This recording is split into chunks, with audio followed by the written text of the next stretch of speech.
Bienvenidos a la clase número 7 del curso de estructuras 3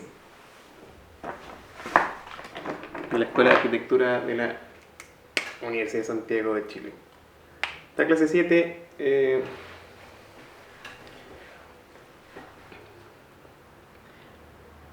es la primera, 7, 8, 9, sí, de la segunda unidad del curso dedicada al fenómeno de la compresión.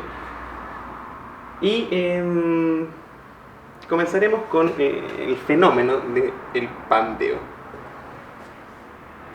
Entonces anotamos.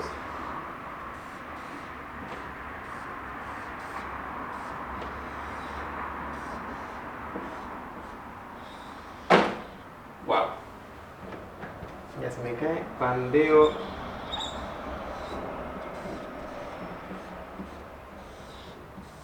Este lápiz está muriendo. Sí, vamos a usar este. Este sí. Pandeo.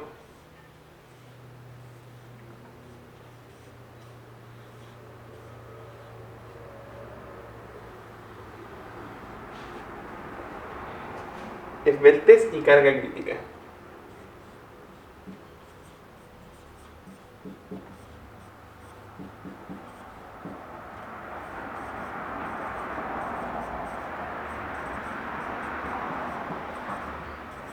De Euler. Euler le dicen los que hablan ese idioma. Bueno, como ustedes habrán escuchado, esto del pandeo ocurre en columnas, ¿cierto? Ya que esta unidad 2 puede ser nombrada como diseño de columnas. Y si yo tengo esta columna, vamos a dibujarla así.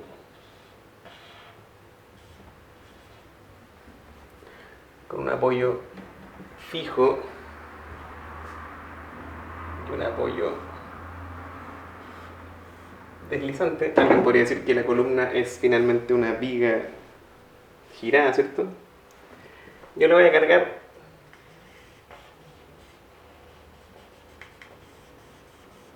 con una fuerza puntual P en el extremo superior, y va a llegar a un punto en que, porque si ustedes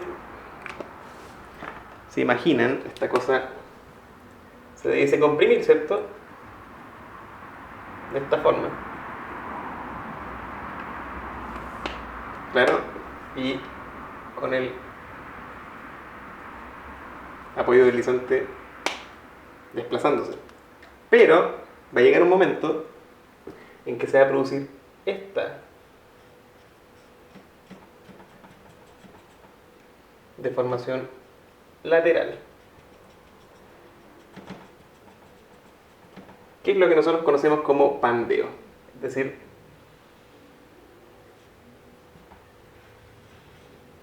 por efecto de una carga axial se produce una deformación lateral .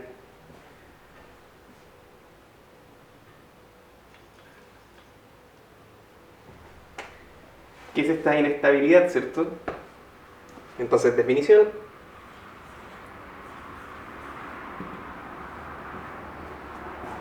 Vamos a llamar pandeo a una cierta inestabilidad.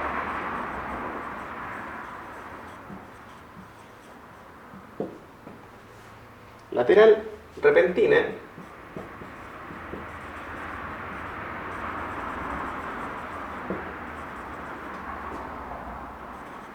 por aplicación de una carga axial. Quizá tengo algo que vaya mejor. Por aplicación de una carga axial, observaciones, no depende, y quizás esto es capital, no depende de la resistencia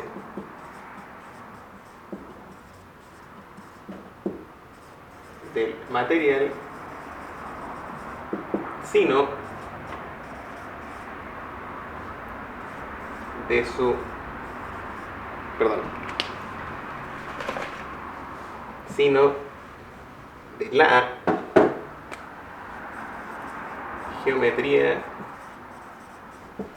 quizá me puedo saltar, geometría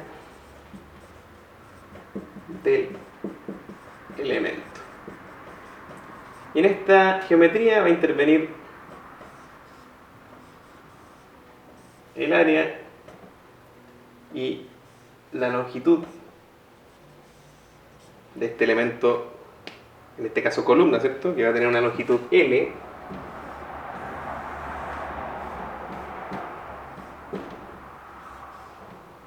Y una sección, de alguna forma, de área A.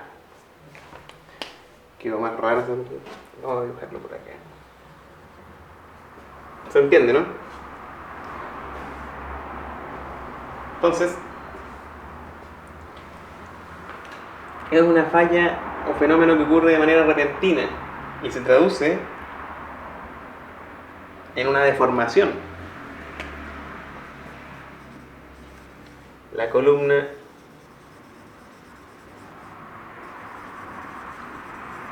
repentinamente se deforma lateralmente.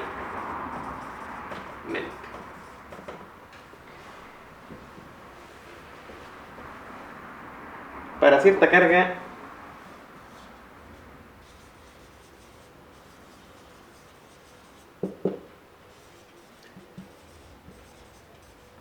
crítica de pandeo.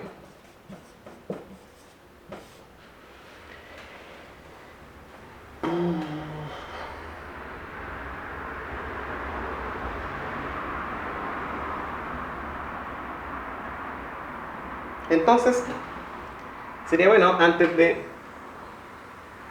definir algebraicamente la carga crítica de pandeo y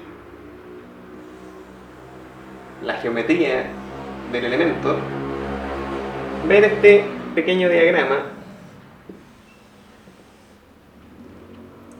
de carga versus deformación lateral, ¿cierto?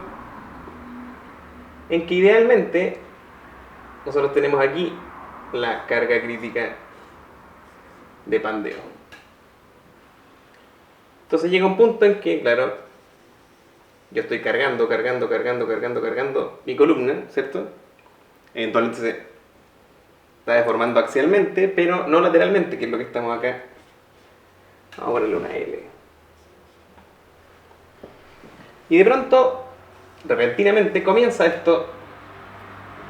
nuestro elemento a deformarse. Entonces, toma cierta resistencia al deformarse y luego cae hasta la rotura. Ese es el comportamiento de lo que llamamos la columna ideal.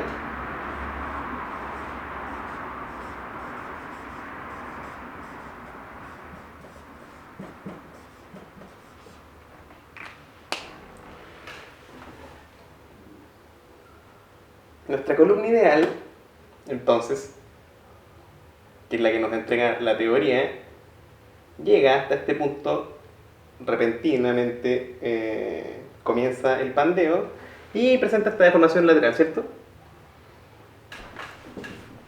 Ahora, el comportamiento real es un poco distinto, ya que va a estar representado por esta curva roja. En la realidad, ¿cierto? Va tomando carga axialmente y de pronto, antes de llegar a la carga crítica, comienza esta deformación lateral. Que es lo que llamamos inestabilidad. Comienza este equilibrio inestable para luego alcanzar las cercanías de la carga crítica y colapsar. Entonces, siempre que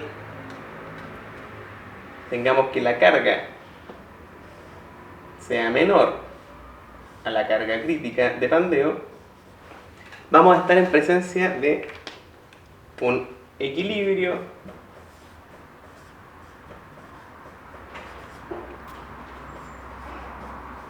estable. ¿A qué me refiero con equilibrio estable? Quizás haya que volver a esa antigua definición, esos monitos, ¿cierto? Con la pelotita. No olviden que esta es la columna, disculpen, columna real de esa cierta realidad, ¿cierto? Que se comporta siempre peor que la teoría. Entonces, les recuerdo que el equilibrio estable se puede representar con este mono, que era el de las dos pelotitas, ¿cierto? Ahora vamos a usar un lápiz azul para no confundirme después yo mismo. Acá está la representación del equilibrio, digamos, estable. ¿Por qué? Porque definitivamente equilibrio está asegurado si es que yo realizo cualquier perturbación lateral sobre esta pelotita, porque está dentro de esta forma. Imagínense que una semiesfera, ¿se fijan? Entonces yo tengo la pelotita y si yo aplico cualquier perturbación, por ejemplo, la empujo hasta este punto, ¿qué va a hacer la pelotita? Simplemente va a devolverse mansamente a su punto de equilibrio. Esto es lo que llamamos equilibrio estable, ¿cierto? ¿Qué es el equilibrio que yo tengo para mi columna antes de llegar a la carga crítica de pandeo? Es decir, yo estoy cargando la columna axialmente con esta fuerza P, y si yo perturbo lateralmente, si yo empiezo a jugar con la columna antes de llegar a la carga crítica, mi columna simplemente va a deformarse por flexión y luego va a volver a su forma original. Es decir, al aplicarle una carga, esto se va a deformar lateralmente. Todavía yo no llego a carga crítica, ¿cierto? Ya vemos la P aún. Y luego esta cosa va a volver a su posición inicial rectilínea. Esos son los 3 capítulos. Ahora viene lo divertido, cuando esto finalmente sobrepasa, nuestra carga puntual axial sobrepasa, es decir, llegamos a este punto, lamentablemente vamos a transcurrir al famoso equilibrio inestable. Fíjense lo lamentable que es para la columna entonces traspasar este umbral y llegar al equilibrio inestable, porque va a cambiar su capacidad de resistir la deformación lateral. ¿En qué punto? En el punto que ante la mínima perturbación, simplemente nuestro equilibrio, en este caso representado por la pelotita, se va a acabar y va a no poder volver a su posición inicial. Y esto aquí se traduce en que nuestra columna, ante la más mínima, fíjense, ya tendríamos esta situación donde la dibujo, voy a dibujarla acá. P mayor o igual a PCR, equilibrio inestable, y yo voy a tener mi columna, ya no me quedo espacio por ningún lado, bueno, acá. Ahora que P es PCR,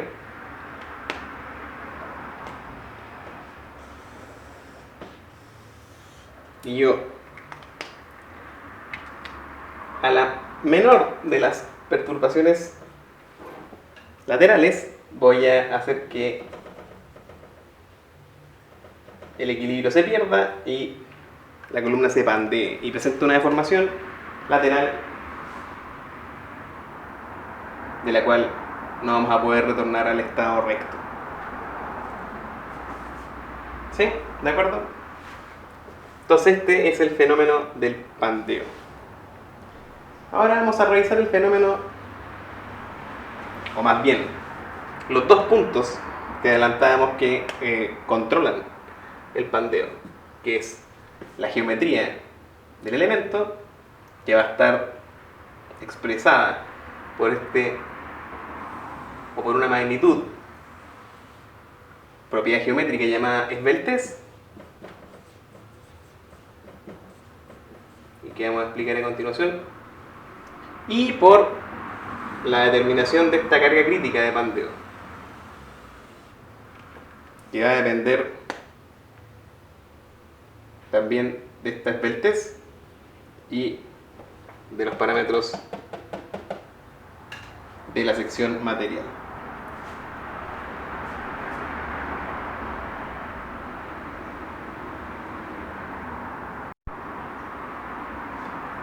Entonces, nosotros evidentemente que queremos que nuestra columna no se pandee, así es que vamos a tener que conocer bien y familiarizarnos con el concepto de esbeltez y carga crítica de pandeo, porque nosotros queremos conocer cuándo se va a producir la carga crítica de pandeo, es decir, cuándo va a comenzar este fenómeno inestable, para poder diseñar nuestros elementos y que esto no ocurra, ¿cierto? Para allá vamos, ya que este curso es el curso de diseño. Entonces, ya que sabemos la definición de pandeo, vamos a esbeltez.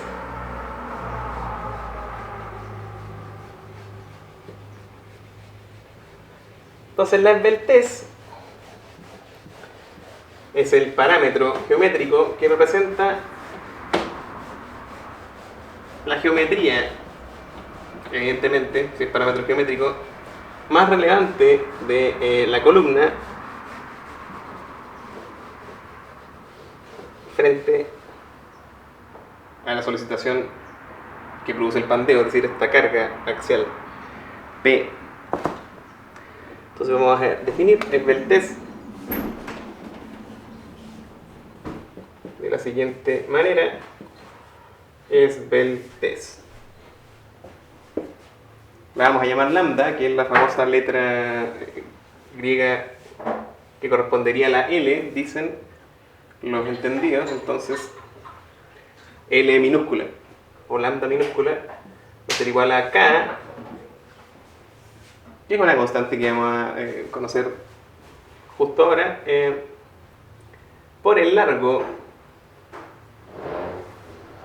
de la viga, columna, disculpen que quede pegado con la unidad anterior, y dividido por el radio de giro I. Vamos a definir estas tres variables o parámetros, ¿cierto? Y yo diría que la esbeltez es una medida, porque ya se dan cuenta que tiene que ver con la geometría, porque el radio de giro quizá ustedes lo conocen. Radio de giro de la sección. Claro, antes de largarme con esto, quería decir que yo tengo que decir que la esbeltez es un grado o medida de qué tan alta o qué tan grande es la longitud de nuestra columna respecto a la sección. Es decir, uno habla de una columna esbelta cuando esta longitud es mucho mayor en proporción que la sección, y uno habla de una columna no esbelta o corta cuando cuando la sección es importante respecto a la longitud. Entonces yo diría que una columna esbelta, por ejemplo, puede ser esta,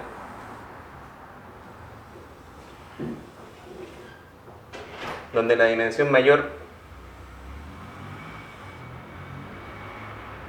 es mucho más importante respecto a la menor, ¿cierto?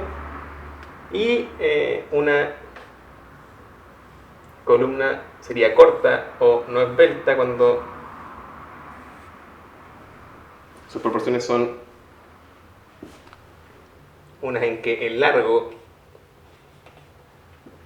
sea menos importante. Esto es relativo, ¿cierto? Todo esto del término de esbeltez.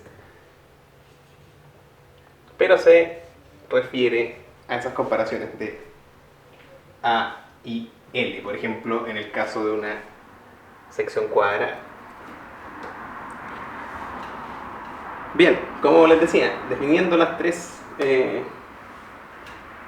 estas condiciones o parámetros, ¿cierto? El radio de giro de la sección lo conocemos como la raíz de la inercia dividida por el área de la sección. Segunda expresión importante. Entonces, parámetros de la sección, inercia y área, que están relacionadas a su vez, ¿cierto? Como lo vamos a ver en un ejemplo aplicado. Luego, K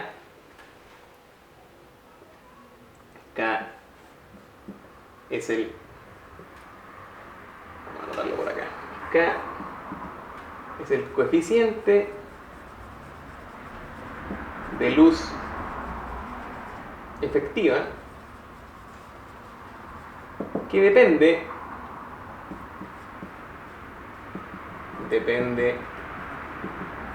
de las vinculaciones de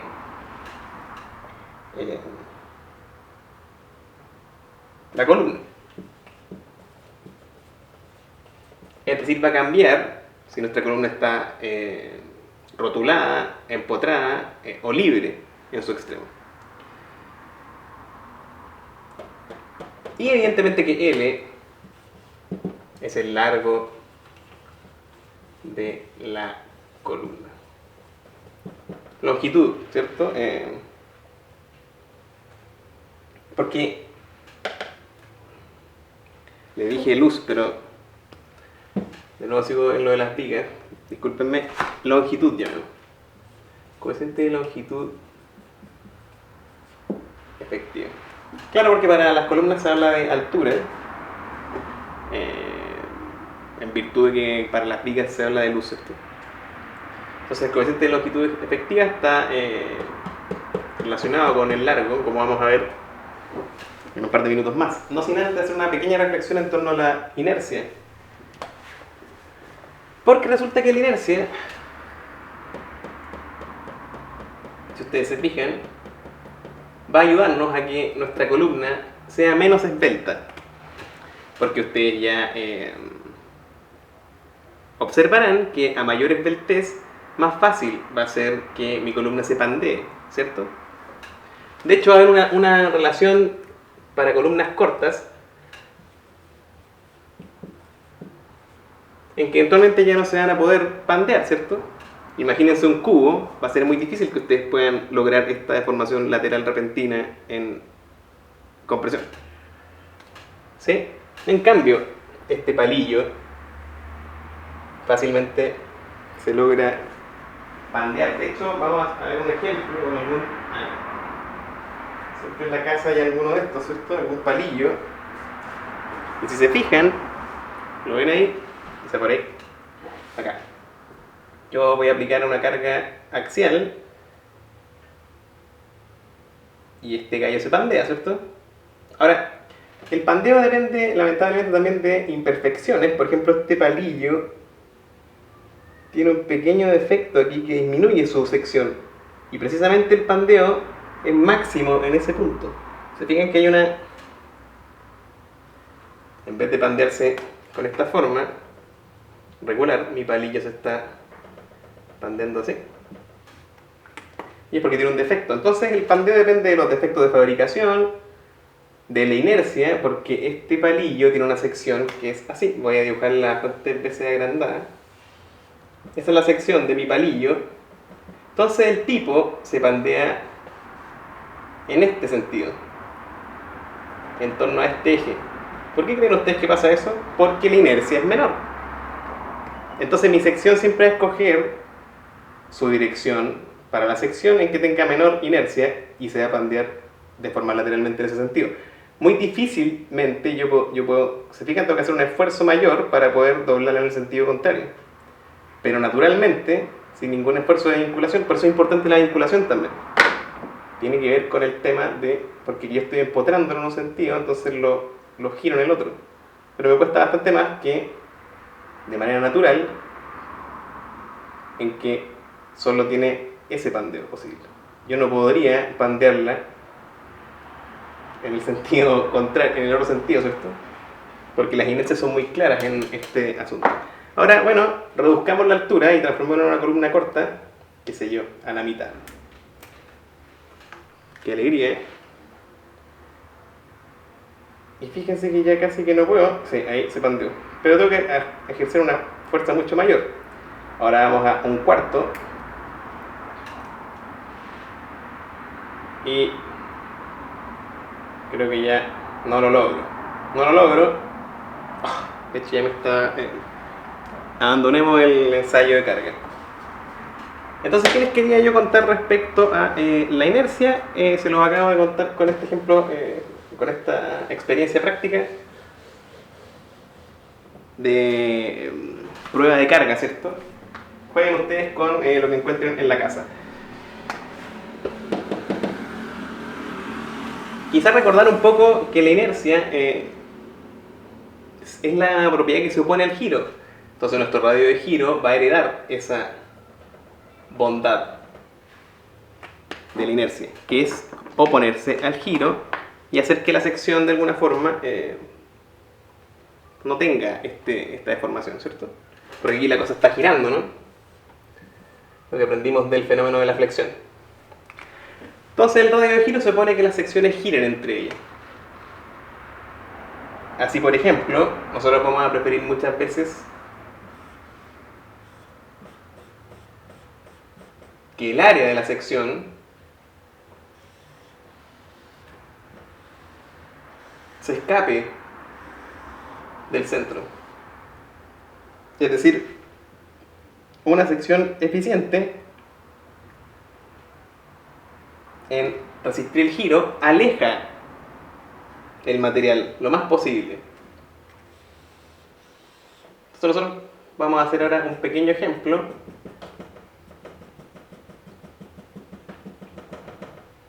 respecto a la inercia. Con la misma área, yo tengo estos dos elementos de sección diversa, pero de igual área. Si se fijan, acá tengo 36 centímetros cuadrados y hay que decirle que mida 10 por 10 y que su espesor sea 1. Entonces, si se fijan, si yo rigurosamente cuento cuánto es el área de esto, voy a tener que estos dos miden 8 porque le saqué 1 y 1, ¿cierto? Ahí. Así que acá va a medir 8. Así que también tengo 36 centímetros cuadrados. Tengo la misma cantidad de material en los dos elementos. Pero la inercia es la que... Vamos a ver cómo cambia, siendo que la inercia es la que me ayuda a resistir el pandeo y en general la flexión. Entonces aquí estamos buscando la sección eficiente. ¿Cuál es la inercia de este cuadrado? Va a ser base por altura al cubo partido por 12. Nos queda un 2 acá. Y 6 por 6 es 36, partido por 2 es 18. 2, 16, 108, ¿cierto? Me queda que la inercia va a ser igual a 108 centímetros a la cuarta. Lo hice bien, ¿no? Sí, porque 6 por 6, 36, 18, 18 por 6, 108, ¿sí? Está bien. Ahora, esta es la inercia de mi pequeño cuadrado. Ahora la inercia de este, llamémoslo anillo, ¿cierto? Si fuera cero le diríamos perfil cajón, pero todavía no entramos en los materiales. Eso viene en la próxima clase. La inercia de este gallo es la inercia de los dos rectángulos que miden 1 por 8, ¿cierto? Que son estos dos. 1 por 8 al cubo por 2, ¿cierto? Porque son 2. Partido por 12.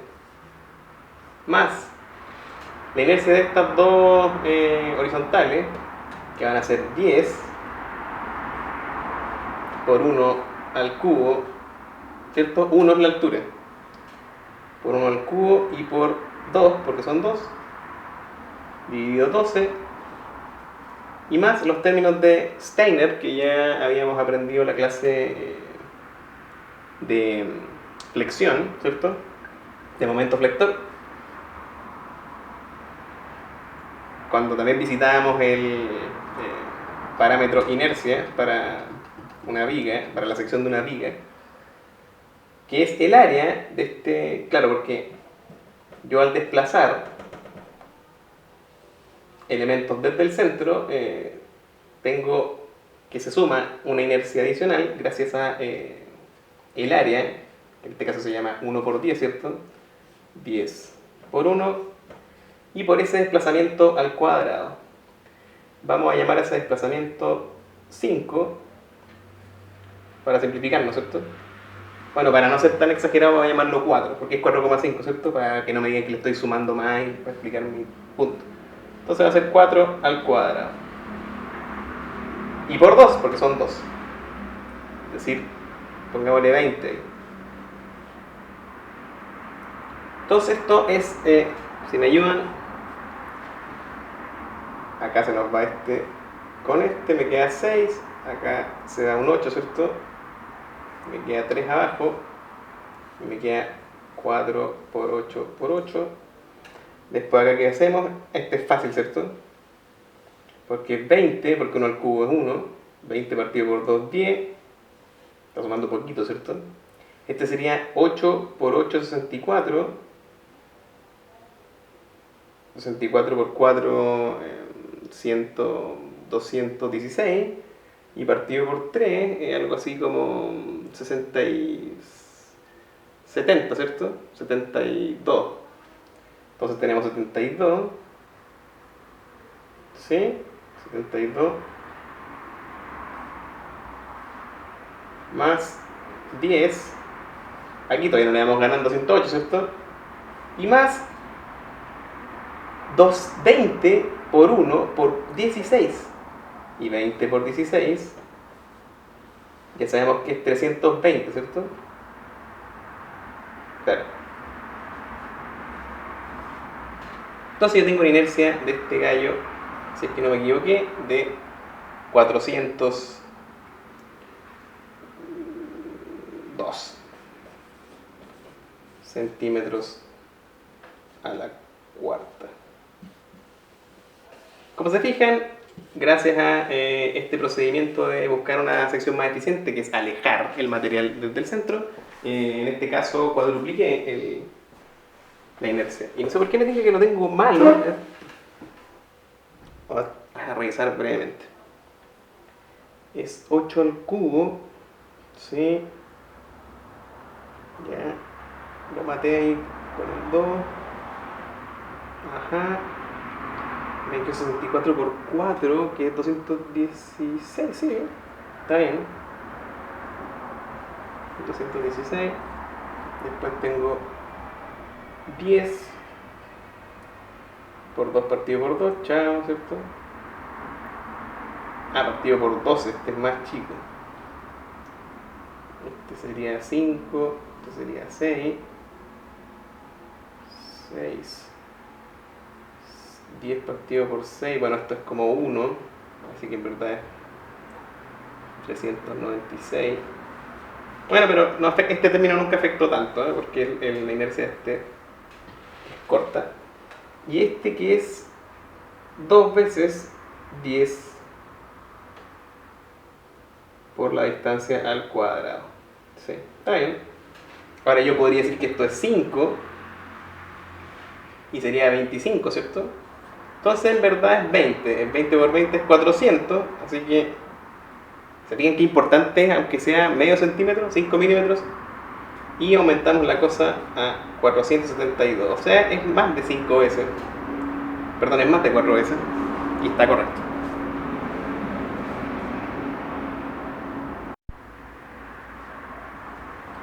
Luego de este ejercicio de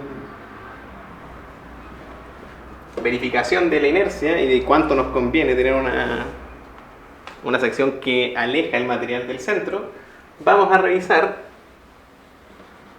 nuestro coeficiente de longitud efectiva.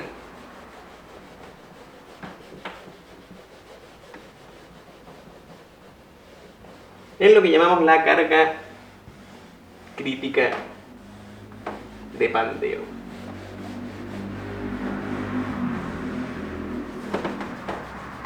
Ya conocemos las beltes. Ahora, carga crítica de pandeo de Euler para pandeo elástico. Es bueno mencionarlo.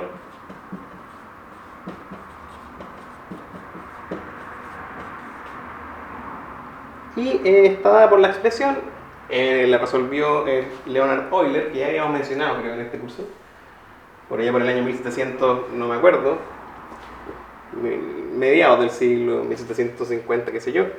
Este suizo, que yo diría que definió prácticamente casi todo, al menos el lenguaje mecánico, nos regaló su expresión para la carga crítica de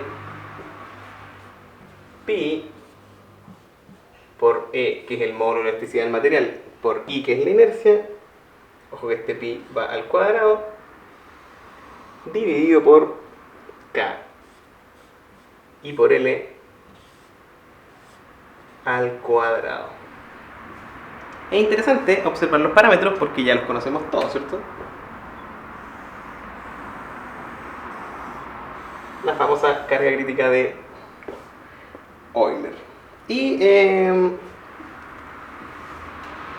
como decíamos, vamos a profundizar el concepto de nuestro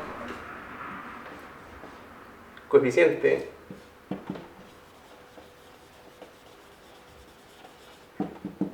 de longitud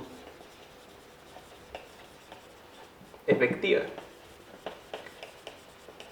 que depende de los parámetros o de las vinculaciones en los extremos de nuestro elemento columna. Si se fijan, nuestro dibujo inicial consideraba que esto era un apoyo fijo y un apoyo deslizante en la vertical.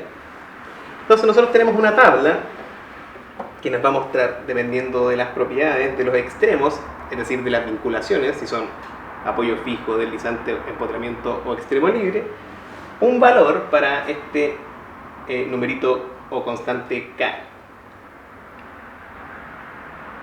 Entonces vamos revisándolos uno por uno. Tenemos que... partamos acá, ¿no? De hecho voy a borrar esta cosa.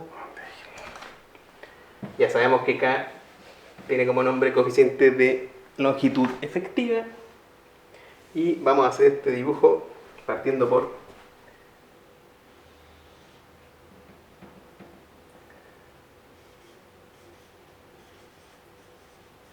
valores de K, dependiendo de las vinculaciones.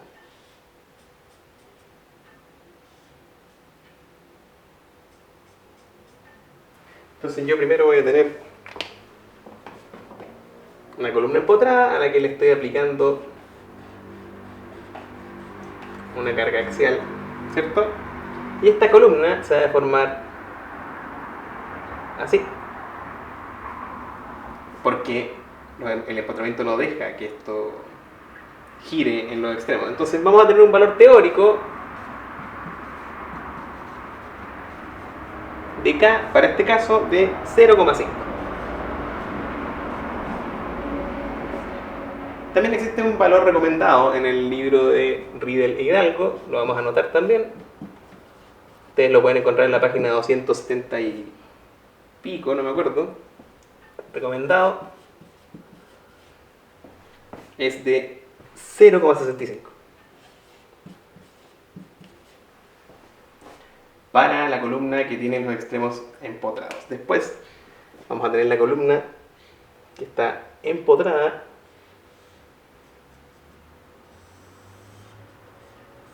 y con un apoyo deslizante. Entonces es bueno observar cómo se deforman cada uno de los casos.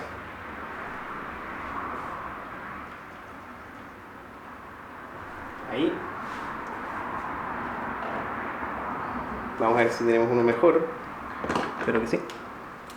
Esta, si se fijan, se va a deformar así. Primero no gira y después gira bastante, ¿cierto? Entonces esta tiene un K mayor, porque si se fijan,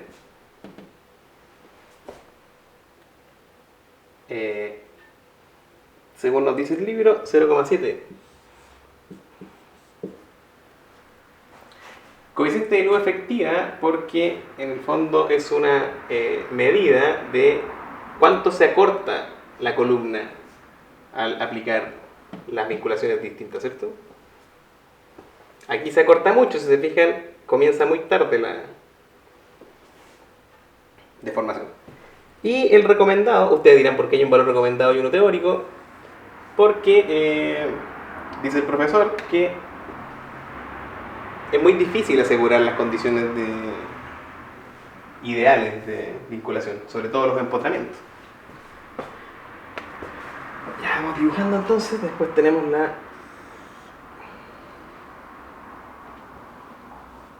que está empotrada, de arriba es deslizante empotrada, que es novedoso esto. Y esta cosa está así. ¿Se fijan? No gira. Y esta es de un K teórico 1 y recomendado 1,2. Si se fijan, siempre es recomendado uno mayor, porque a mayor K, menor, ¿cierto?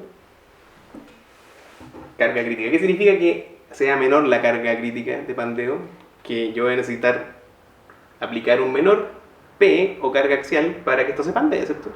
Por eso decíamos que era conveniente. Partimos con el caso más conveniente, vamos a llegar al peor. Bueno, y así, por ejemplo, también tenemos el caso que está libre, ¿cierto? Que es un caso típico también. Y este caso libre, no voy a dibujar también el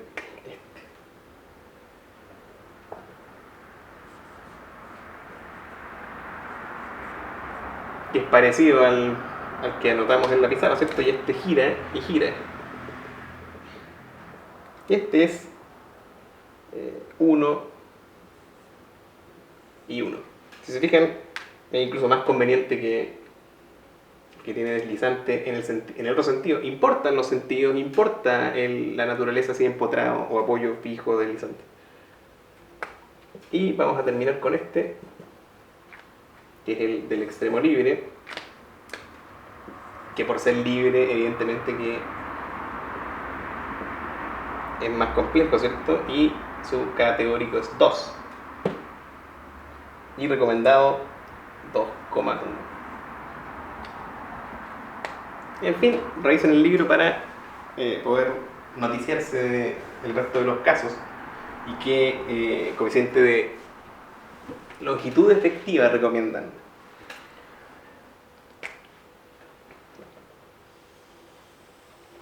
Entonces, para terminar, vamos a revisar el concepto de tensión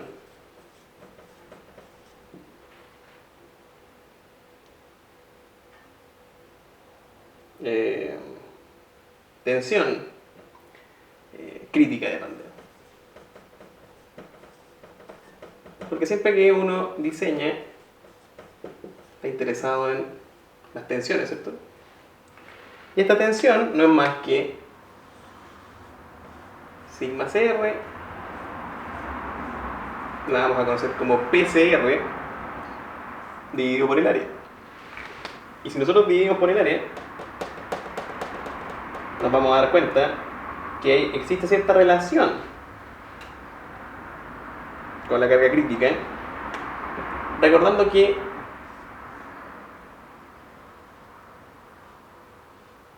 el radio de giro es la raíz de la inercia dividido por el área, y que evidentemente lambda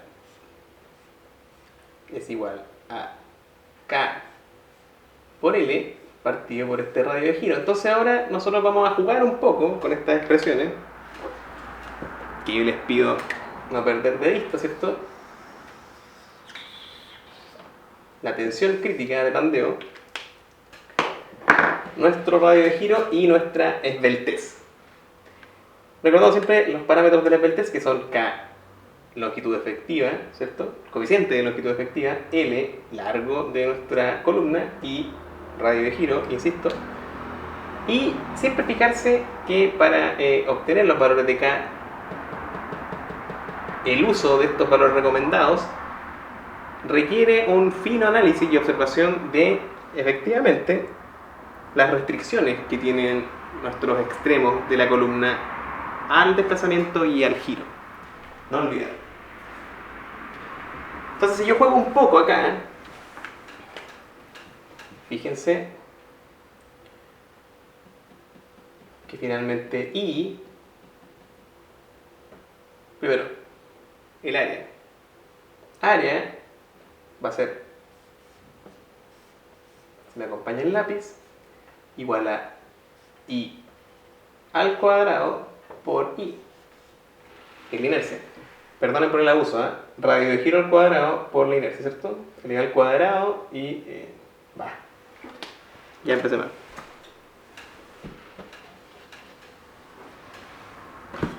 Disculpen de nuevo, esto es área, va a ser igual a I dividido radio de giro al cuadrado. Eso sí. Después,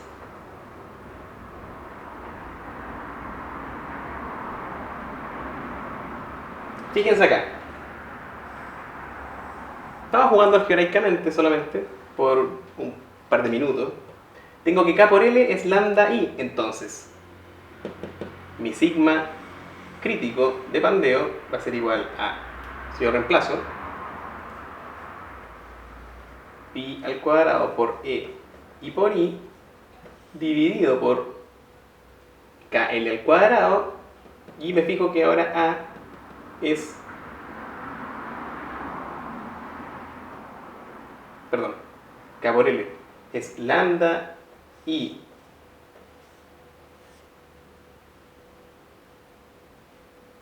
al cuadrado, ¿cierto?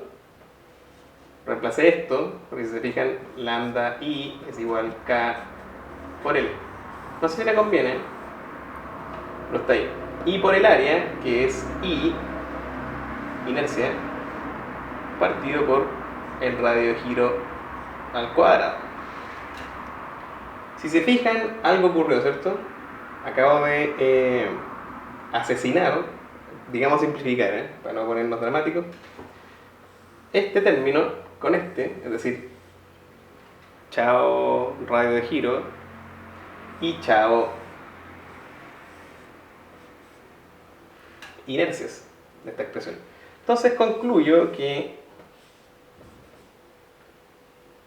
mi tensión crítica de pandeo en una versión amable es pi al cuadrado por el módulo de elasticidad del material y dividido lambda al cuadrado, ojo, aquí quizás usé también, ¿se fijan? Elevado al cuadrado los dos y me queda la esbeltez al cuadrado. Y esta me gusta porque, como dijimos, la esbeltez es nuestro parámetro estrella, porque vamos a hacer una pequeña disquisición respecto a la esbeltez para terminar. Sí, me quedan 5 minutos. Fíjense en el diagrama, que lo vamos a dibujar por acá.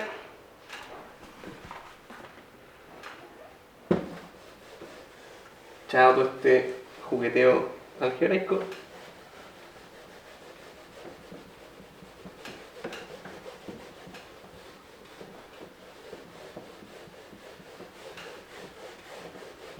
Vamos a darle más espacio a nuestra disquisición sobre... Ha entregado lo mejor de sí nuestro recurso lápiz. Entonces, tensión crítica de pandeo, como dijimos en su forma amable, sigma crítico de pandeo, tensión, ¿cierto? Va a ser pi al cuadrado por el módulo de elasticidad y dividido por la esbeltez al cuadrado. Fíjense que uno se puede divertir mucho con esta, pensando en el diagrama tensión-deformación y la comparación de las columnas esbeltas, que intuitivamente habíamos citado, ¿cierto? Y las columnas cortas, y que revisamos con la ayuda de nuestros palillos, ¿cierto? Fíjense ustedes que sigma y deformación. Entonces, para el caso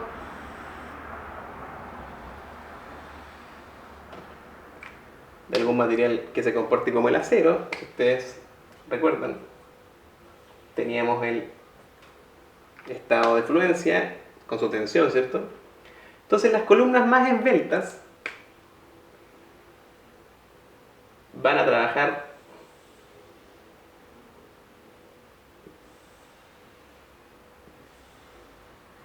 en ese registro. Es decir, vamos a anotar, estas son las columnas esbeltas. Acá, columnas esbeltas, va a ocurrir que sigma, es decir, la tensión crítica de pandeo va a ser menor que la tensión de fluencia. Claro, porque esto, al ser comprimido, no va a alcanzar a desarrollar un acortamiento, sino que se va a pandear, ¿cierto? Y con esto la deformación lateral es la que va a hacer que llegue a la rotura. En cambio, las columnas cortas van a ser de este registro. Van a continuar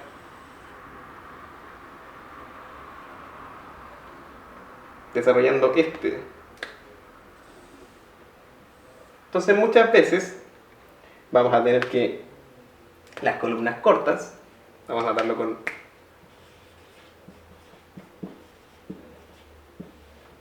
su tensión crítica va a ser igual o incluso mayor muchas veces que sigma i, ¿cierto? Porque va a ir a desarrollar y completar nos metamos con otra excentricidad, digamos que la columna corta desarrolla y completa el diagrama. Y es porque la columna corta sí es capaz de acortarse,